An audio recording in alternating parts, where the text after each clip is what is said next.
1 Samuel chapter 1 verse 9. వారు షిలోహులో అన్నపానములు పుచ్చుకొనిన తరువాత Hannah లేచి యాజకుడైన ఏలీ మందిర స్తంభము దగ్గరనున్న ఆసనము మీద కూర్చొని ఉండగా బహు దుఃఖక్రాంతురాలై వచ్చి యెహోవా సన్నిధిని ప్రార్థన చేయుచు బహుగా ఏడ్చుచు సైన్యములకు అధిపతియగు యెహోవా నీ సేవకురాలనైన ఓకే, ఇక్కడ కొంచెం ఫ్లాష్ బ్యాక్ చెప్తా.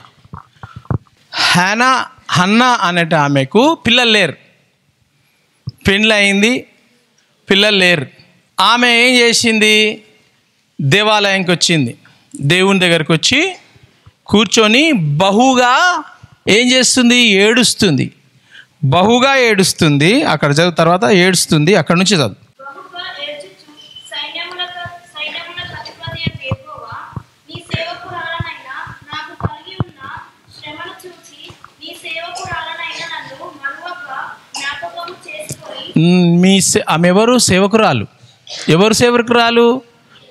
దేవాది దేవుడు, సైన్యములకు అధిపతి అయిన దేవునికి సేవకురాలు ఆమె. సేవకురాలకు పిల్లలు లేరు. సో ప్రభువా నేను ప్రార్థన చేస్తున్నా, బహుగా ఏడుస్తుంది దేవుని సన్నిధానంలో. నీ సేవకురాలనైన నాకు మగపిల్లను దయచేసిన ఎడల ఏం పిల్ల?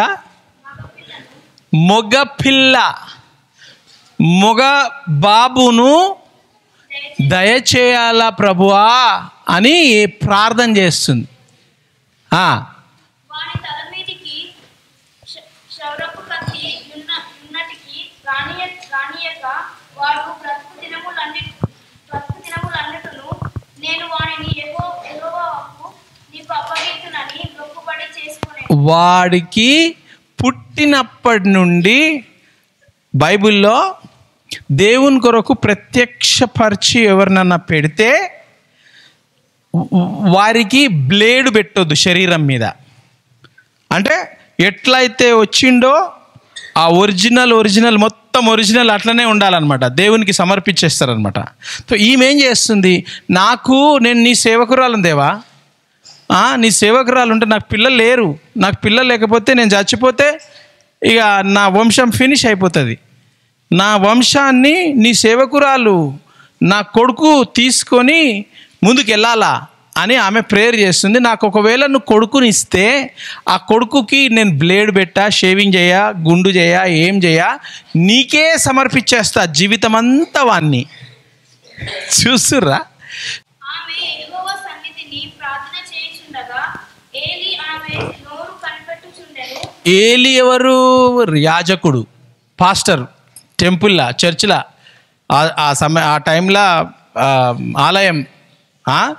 ఆడ కూర్చొని ఆమె ఏం చేస్తుంది? ముసుకేసుకొని ఆమె ప్రార్థన చేస్తుంది. ఆయన ఏం చేస్తున్నాడు? ఆమె పెదవులను చూస్తున్నాడు. ఇట్లా కదులుతుంది పెదవులు.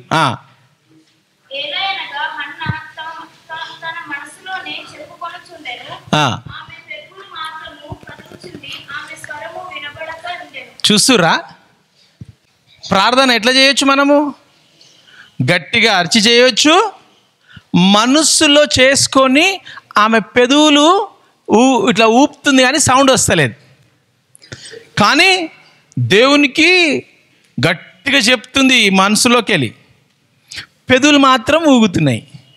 దాని తర్వాత ఏలీ చూస్తున్నాడు, ఇదేంద్రాబాయ్ ఇదేదో విచిత్రంగా ఉంది. అందరూ వచ్చి గట్టిగా ఓ సర్వోన్నతమైన దేవుడా అని ప్రార్థన చేస్తారు. ఈమె ఏదో చేస్తుంది అని ఆయన ఏమనుకుంటుండ్రు? యాజకుడు, పాస్టర్. మళ్ళీ ఆమె స్వరము వినబడక ఉండెను కనుక ఏలీ ఆమె మత్తురాలై ఉన్నదనుకొని, ఎంతవరకు నీవు మత్తురాలవై ఉండువు, నీవు ద్రాక్షరసమును నీ యొద్ద నుండి తీసివేయమని చెప్పగా అది కాగున ఏలినవాడా, నేను మనోదుఃఖము గలదాననై ఉన్నాను. పాస్టర్ గారు, ఓ దేవుని సేవకుడా, నేను తాగలే, నాకు చాలా దుఃఖం ఉంది, చాలా బాధ ఉంది. మీకు బాధ, దుఃఖము, ప్రాబ్లము ఉంటే దేవుని దగ్గరికి వెళ్ళాలా. ఆమె చూడు తర్వాత, నేను ద్రాక్షరసమునైనను మద్యమునైనను పానము చేయలేదు, కానీ నా ఆత్మను యెహోవా సన్నిధిని ఏంటి? ఆమె ఆత్మను, శరీరం కాదు, ఆత్మలో ప్రార్థన చేస్తుంది. ఆత్మలో ప్రార్థన చేస్తుంటే కళ్ళు మూసుకొని, కానీ ఓన్లీ పెదవులు ఇట్లా ఊగుతున్నాయి, సౌండ్ వస్తలేదు, కానీ ప్రార్థన చేస్తుంది. అట్లా చేయవచ్చు ఆ ప్రార్థన సౌండ్ రాకుండా? నేను చెప్తా ఉంటా కదా, మీ మనసులో ప్రార్థన చేయండి, మీ మనసులో ప్రార్థన చేయండి, సైలెంట్గా చేయండి అని చెప్తా ఉంటా కదా. ఆ సైలెంట్ ప్రేయర్ ఎంత పవర్ఫుల్ చూడు. సైలెంట్ ప్రేయర్స్ చాలా పవర్ఫుల్గా ఉంటాయి. అర్థమవుతుందా? అన్న భయంతో దేవా నీ సేవకురాలను ప్రభువా అని ఏడుస్తూ ఉంది. ఆత్మ నుండి, మనస్సులో నుండి పెదవులు మాత్రం ఆడుతుంది, కానీ యాజకుడు చూస్తుండు కళ్ళు తెరిచి, ఏంది మే ఫుల్ దాగి వచ్చింది, పెదవులు మాత్రం ఆడుతుంది, ఈరోజు లేడీస్ కూడా తాగుతున్నట్టున్నారు అని అనుకున్నాడు ఆయన. దాని తర్వాత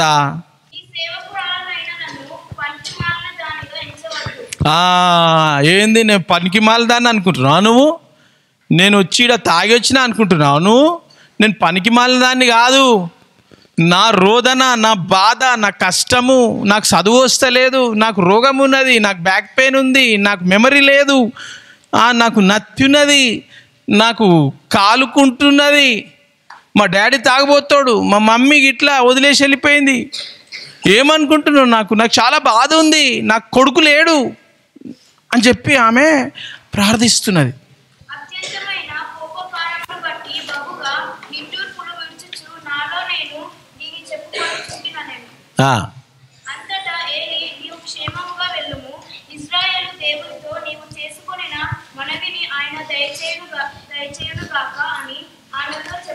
పాస్టర్ ఏమో తాగి వచ్చినావు అని అన్నాడు. తర్వాత ఏమైంది? అట్లనా నువ్వు బాధపడి ప్రార్థన చేస్తున్నావా, సారీ అమ్మా అని చెప్పి ఏం చేస్తుండ ఆయన? ఆశీర్వదిస్తున్నామెన్. ఏం చేస్తుండు? ఇంతకుముందే ఆయన పాస్టర్ కదా, పాస్టర్కి తెలవాలి కదా, వాళ్ళు వచ్చిన వాళ్ళు ఎట్లున్నారు తెలవాలి కదా, తెలవలే. అయినా కూడా ఆయన ఏం చేస్తుండు? ఆశీర్వదిస్తుండు. నువ్వు పోయిగా, నువ్వు ఏం భయపడకు, నువ్వు పో, ఇంటికి పో, నిన్ను ఏమన్నాడు? అది ఆయన దయచేయును, దేవుడు నీకు నువ్వు చేసిన ప్రేయరు దయచేయునుగాక అని వెళ్ళింది. దాని తర్వాత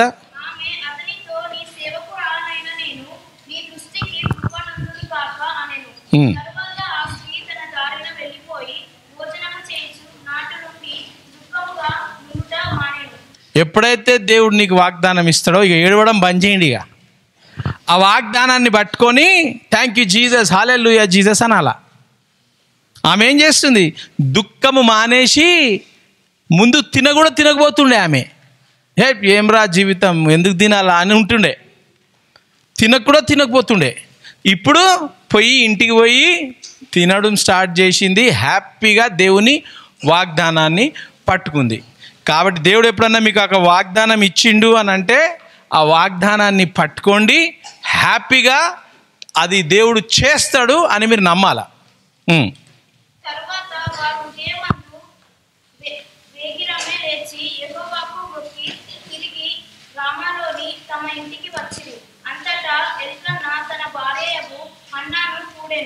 యెహోవా ఆమెను జ్ఞాపకము చేసుకొనెను గనుక హన్నా గర్భము ధరించి దినము నిండినప్పుడు ఒక కుమారుని కని, నేను యెహోవాకు మొక్కుకొని వీని అడిగితిని అనుకొని వానికి సమూయేలును హల్లెలూయా. చూస్తురా ఏమైంది?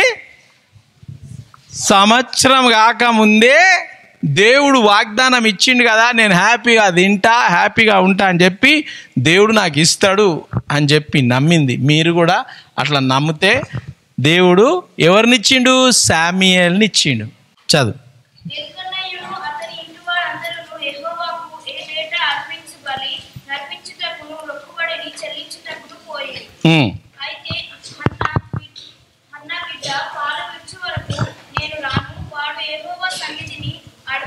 అడుగుపడి తిరిగి రాక అక్కడనే ఉండినట్లుగా నేను వాడిని తీసుకొని వస్తునని తన పెనిమిడితో చెప్పి వెళ్ళక ఉండేది.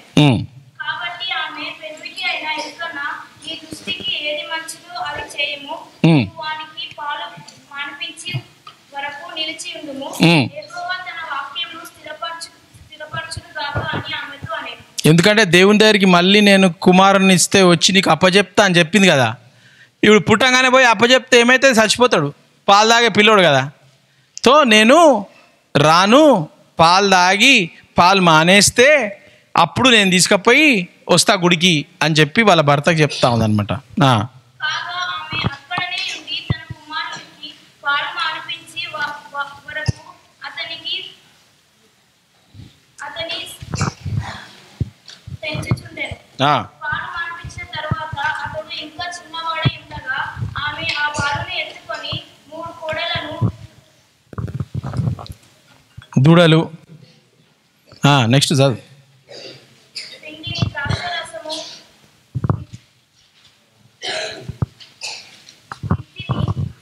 తీసుకొని షిలోహులోని మందిరమునకు వచ్చెను.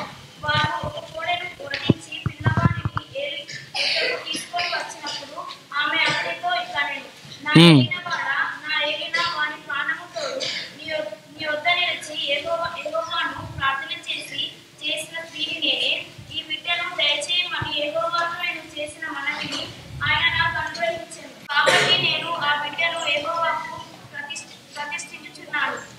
బ్రతుకు దినములన్నిటిలో వాడు యెహోవాకు ప్రతిష్ఠులని చెప్పాను.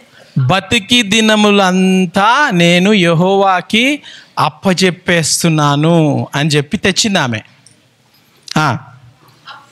అప్పుడు వాడు యెహోవాకు అక్కడనే మొక్కెను.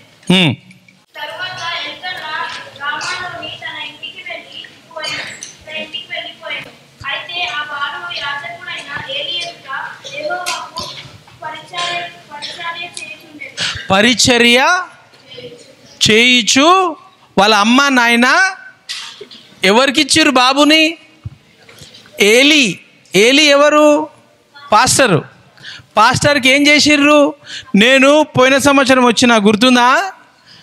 అప్పుడు నువ్వు ప్రార్థన చేసినావు కదా, ఇగో ఈ బాబు పుట్టిండు, ఈ బాబుకి నేను నీకు దేవునికి సమర్పిస్తా అన్నా కదా, ఇగో వచ్చినాం, నేను మా భర్త వచ్చినాము నీకు సమర్పించి బాబును వెళ్తాము అని చెప్పేసి బాబును ఏలీ పాస్టర్కి ఇచ్చేసిర్రు. Next verse. ఏలీ పాస్టర్కి కుమారులు ఉన్నారు.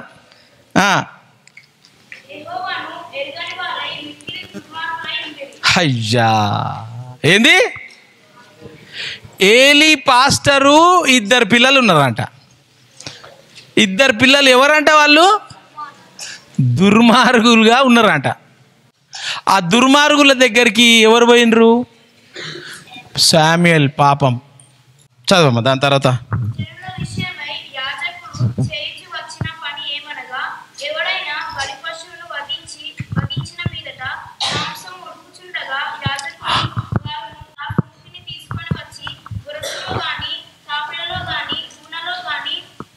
ఏం చేస్తున్నారు?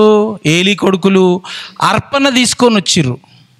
అర్పణ తీసుకొచ్చి దేవునికి పెట్టాలా. మనోళ్ళు ఏం చేస్తుర్రు? దేవునికి మంటలా ఇట్లా పెట్టి దేవునికి ఉడకబెడతా ఉంటే తీసుకొని ఇస్తుర్రంట.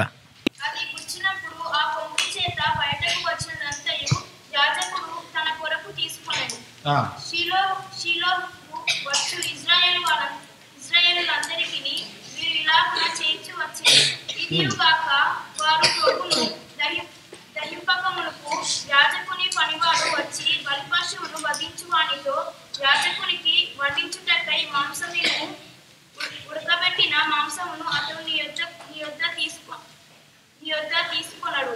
పచ్చి మాంసము కావాలను అని చెప్పు వచ్చాను. ఈ క్షణమందే వారు ప్రభును దహించురు. తరువాత నీ మనస్సు వచ్చినంత మట్టుకు తీసుకొని వచ్చునని వానితో ఆ మనిషి చెప్పిన ఎడల వాడు అలాగ వద్దు, ఇప్పుడే ఇయ్యవలనని లేని ఎడల బలవంతము చేత తీసుకొందుననెను. అందువలన జనులు యెహోవాకు నైవేద్యము చేయుటయందు వర్స్ 21. ఈ మధ్యలో చెడ్డ విషయాల మధ్యలో శామ్యుయేల్ ఉన్నాడు.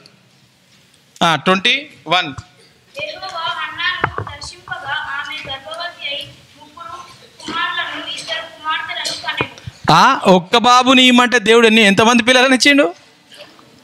ఇంకా ముగ్గురిని ఇచ్చిండట. చూసిర్రా? అయితే బాలుడగు సమూయేలు యెహోవా సన్నిధిని ఉండి ఎదుగుచుండెను. యెహోవా సన్నిధిలో పెరుగుతా ఉన్నాడు.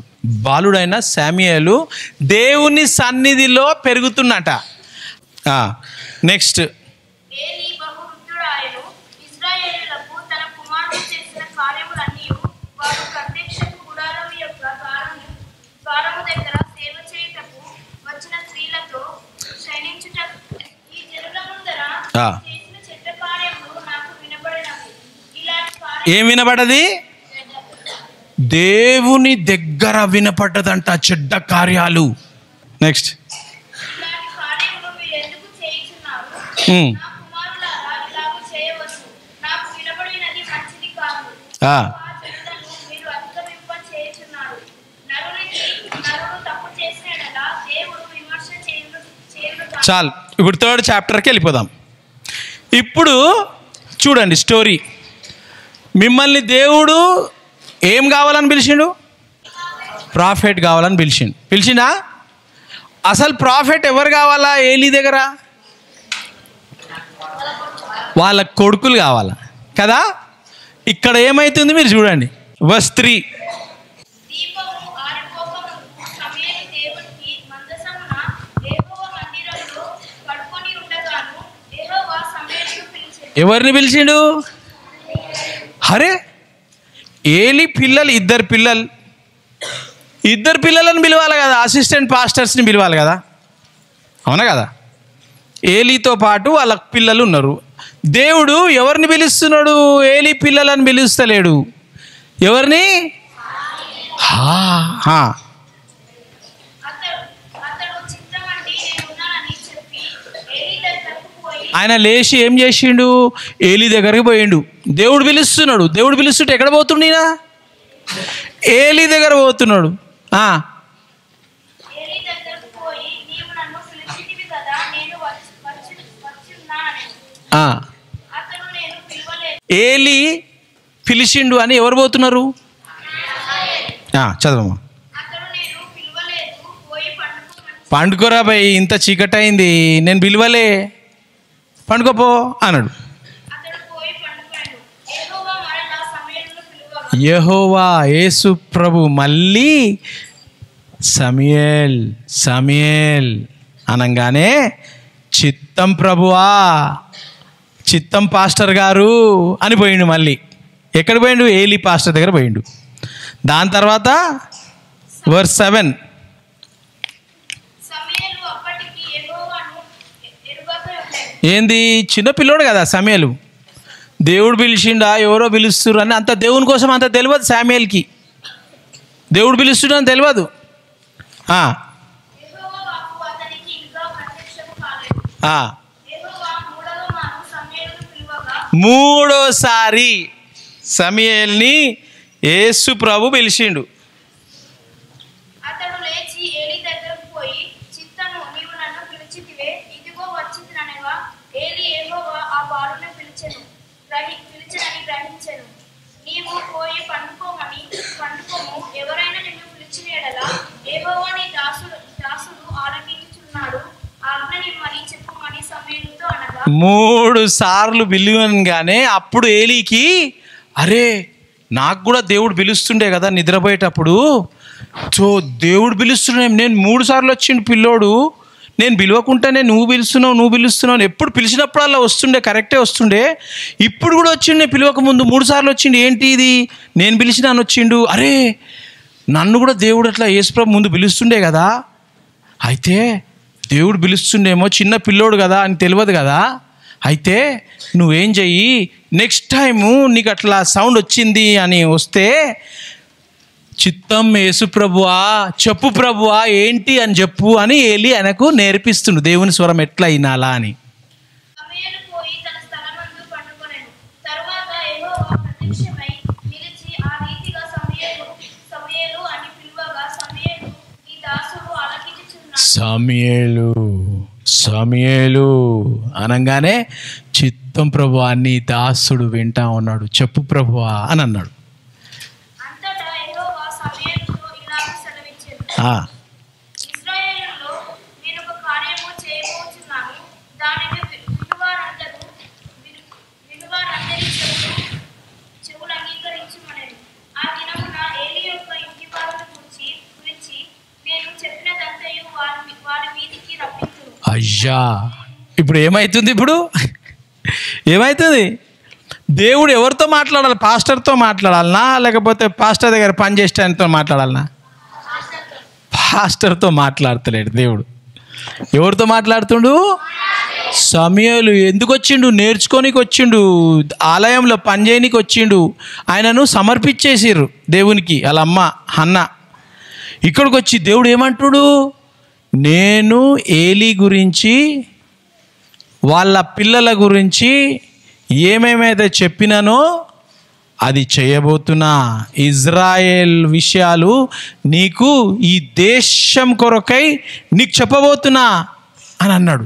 అయ్యా, చెప్పు. దాని చేయి మొదలుపెట్టి దాన్ని ముగించును. తన కుమారులు తమను తాము శాపగ్రస్తులుగా చేసుకొనుచున్నారని తానెరిగి వారిని అడ్డగించలేదు కనుక ఇంటికి నిత్యమైన శిక్ష విధించునని నేను. అయ్యా, ఆయన ఇంటికి ఏందంట? శిక్ష. ఏలీ ఇంటికి శిక్ష వస్తుందంట. పనిచేసే వాడికి చెప్తున్నాడు, బాస్ కోసం. బాస్ గురించి, పనిచేసేట ఆయన గురించి చెప్తా ఉన్నాడు.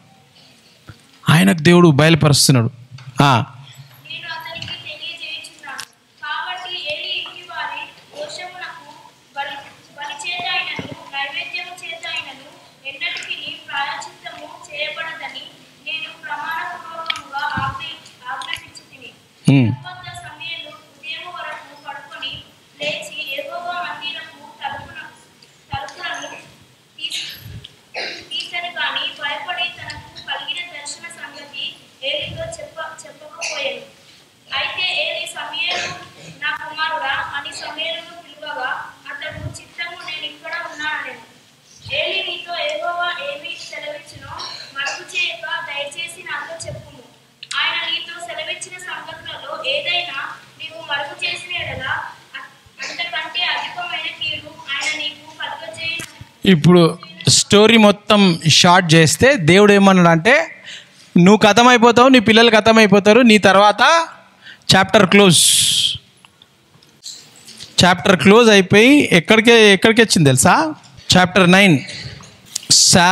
ఏలీ చచ్చిపోయిండు, అలా పిల్లలు కూడా చచ్చిపోయారు. చచ్చిపోయినాక చాప్టర్ 9కి వచ్చినాక ఇక్కడ ఏమవుతుంది? సమూయేలు ఇజ్రాయెల్ దేశానికి కింగ్. ఇజ్రాయెల్ దేశానికి ప్రవక్తగా అయిపోయింది ఆయన. ఆ కాలంలో రాజులు లేరు దేశానికి. ఎవరున్నారు? ప్రవక్త. అంతే. ప్రవక్త చెప్పిన ప్రకారము దేశం నడుస్తుంది. అర్థమైందా? ప్రవక్త చెప్పిన ప్రకారము 100% జరుగుతుంది. ఇప్పుడు ఏలీ చెప్పిన ప్రకారము దేశం నడుస్తుండే. ఏలీ లేడు, ఏలీ పిల్లలు పోయిండ్రు. ఇప్పుడు ఉన్నారు ఎవరు? సమూయేలు ఏమైండు? దేశానికి. ఇది చెప్పి ముగించేస్తా. సమూయేలు ఒక గ్రేట్ ప్రాఫిట్ అయిపోయింది. అయిపోయిన తర్వాత దేశమంతా ఏమైంది తెలుసా? మాకు ప్రాఫిట్ అవసరం లేదు అన్నాడు.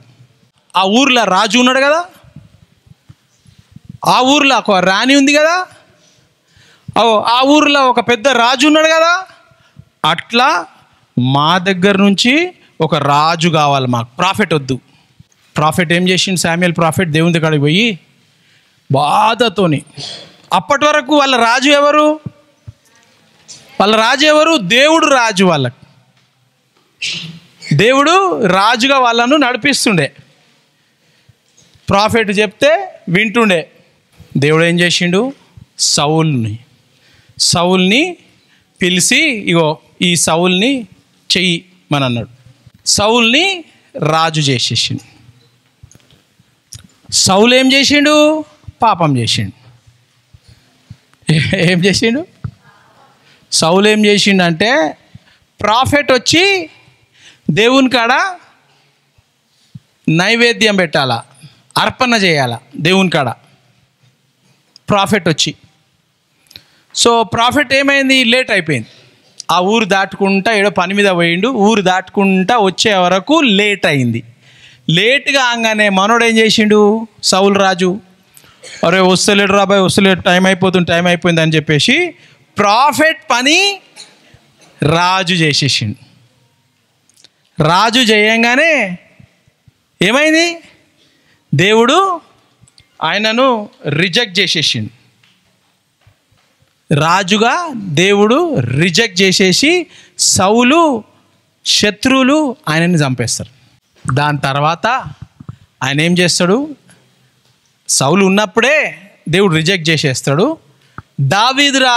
దావీదును తెచ్చి గొర్రెల కాపరి దేవుడు ఏమంటాడు, సౌలుని నేను రిజెక్ట్ చేసేసిన, నువ్వు పోయి దావీదుని అభిషేకించు అని చెప్పి ఈయన పోయి ఆ కొమ్ము ఇలా నూనె తీసి దావీదు మీద అభిషేకించి దావీదును ఇజ్రాయెల్ రాజుగా చేసేస్తాడు.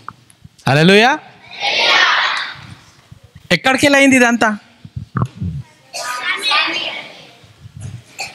సామ్యుయల్ అసలు ఉన్నాడా?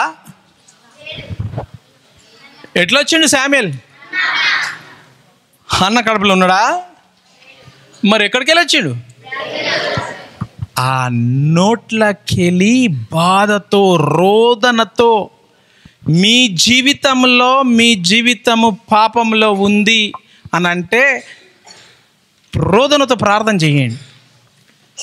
రోదనతో ప్రార్థన చేసి ప్రభువా నన్ను మార్చు ప్రభువా అని అంటే దేవుడు నీ మాటల ద్వారా నువ్వు ఏదైతే ఉన్నావో అది నిన్ను సమయంలాగా చేసే శక్తి నీ ప్రార్థనలో ఉంది. నీ నోట్ల నీ జవాబు, నీ లైఫ్, నీ జీవితము నువ్వు ప్రాఫెట్ శామ్యుయల్ లెక్క అవుతావా, ఏలీ పిల్లల లెక్క అవుతావా, అది నీ మీద డిపెండ్ అయి ఉంది, నీ ప్రేయర్ మీద డిపెండ్ అయింది. హన్నా ప్రార్థన చేసింది, ఆమె దేవునికి చెప్పింది, చేసింది. దేవుడు ఏం చేసిండు, పాపుల మధ్యలో ఉంటే కూడా ఆయన ఒక ప్రాఫెట్గా, దేశానికి టాప్ లీడర్గా ఆయన శామ్యుయేలు పెరిగిండు.